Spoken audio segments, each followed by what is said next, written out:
Wabarakatuh. Waalaikumsalam warahmatullahi wabarakatuh. Innal hamdalillah nahmaduhu wa nasta'inuhu wa nastaghfiruh wa na'udzu billahi min syururi anfusina wa min sayyiati a'malina.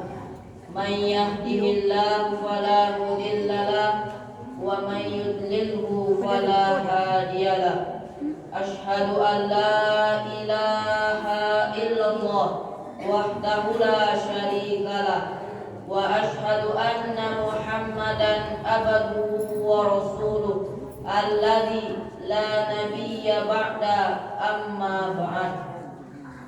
Pertama dan yang paling utama sekali, marilah kita bersama-sama mengucapkan puji beserta rasa syukur kita atas kehadiran Allah Subhanahu wa taala, yang mana Allah Subhanahu wa taala telah melimpahkan rahmat dan karunia-Nya kepada kita semua, sehingga kita dapat melangkahkan kaki, mengayunkan tangan ke masjid yang sama-sama kita cintai ini. Sholawat beserta salam tidak lupa dan tidak bosan-bosannya kita berselawat kepada Nabiina wa Syafi'ina wa Maulana Muhammad sallallahu alaihi wasallam dengan mengucapkan Allahumma sholli ala Muhammad wa ala ali Muhammad.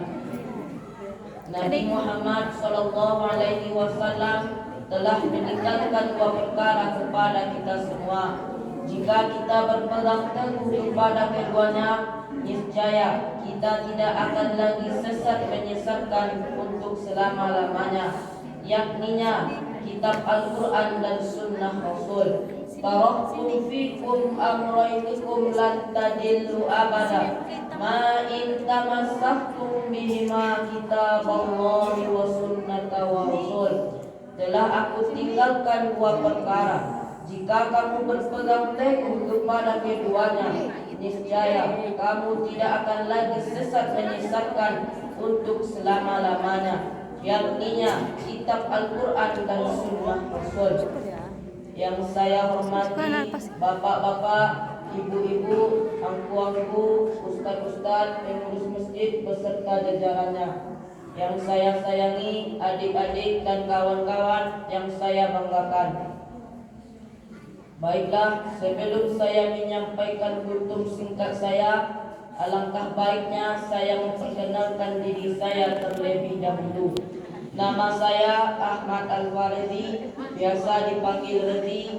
Saya sekolah di Tawali Putra Padang Panjang. Sekarang saya sudah kelas 8 atau kelas 2.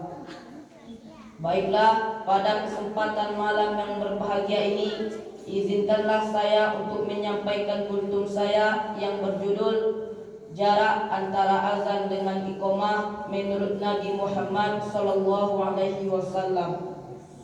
Azan disyariatkan untuk memberitahukan kita bahwa waktu sholat telah masuk dan mengundang seluruh umat Islam untuk sholat berjamaah di masjid. Karena fungsinya seperti itu, maka perlu diberi waktu yang cukup antara azan dengan iqamah, sehingga kaum muslimin yang laki-laki dapat bersiap-siap untuk datang ke masjid. Jika tidak, maka fungsi azan akan menjadi sia-sia dan hilang pula kesempatan bagi orang banyak untuk sholat berjamaah di masjid. Bagaimana mungkin seorang muazin mengajak sholat berjamaah dengan seruannya hayya 'alas sholat, lalu dia tidak sabar untuk menanti dan tergesa-gesa untuk melakukan iqamah tanpa memperhatikan jamaah yang sedang berdatangan, yang sedang berwudu, dan ada juga yang sedang melakukan sholat tahiyatul masjid, sholat rawatib, dan sholat sunnah lainnya. Ketika azan dikumandangkan, tentu banyak para jamaah yang belum berwudu. Ada juga yang sedang bekerja, makan, minum, buang hajat, atau yang lainnya. Sehingga semua itu memerlukan waktu yang cukup agar mereka bisa bersiap-siap.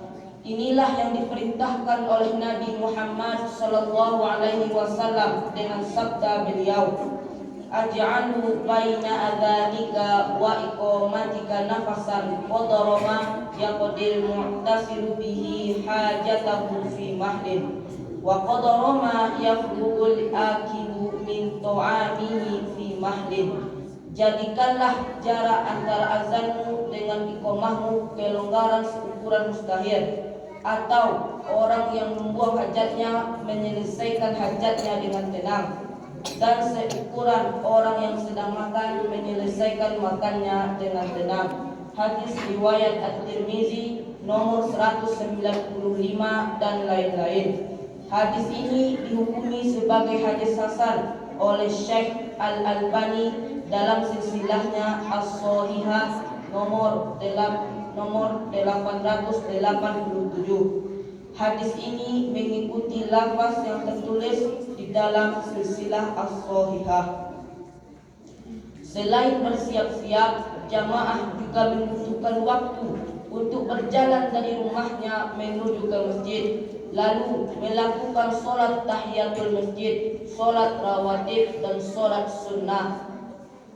Imam Al-Bukhari mengisyaratkan wallahu a'lam dengan membuat kitab sahihnya dengan judul bab jarak antara azan dengan iqamah dan orang yang menanti iqamah.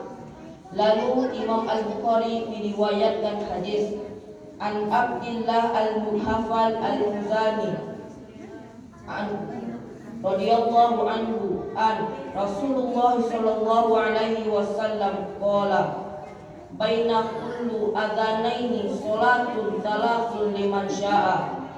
Dari Abdullah Al-Muhafal Al-Muzani, semoga Allah meridhoinya, berkata, bersabda Rasulullah sallallahu alaihi wasallam, di antara setiap dua azan yang dimaksudkan itu adalah azan dan iqamah dan salat.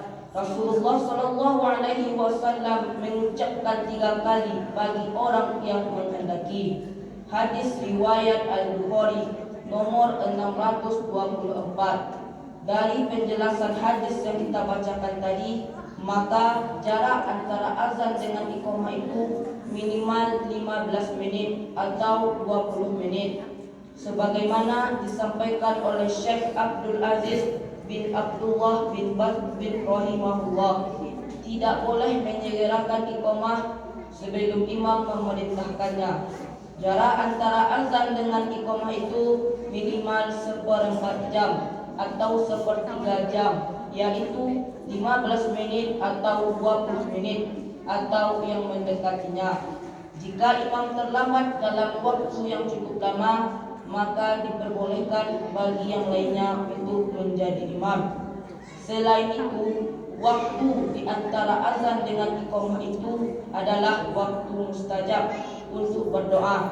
Jadi, perbanyaklah kita untuk berzikir dan berdoa di waktu itu.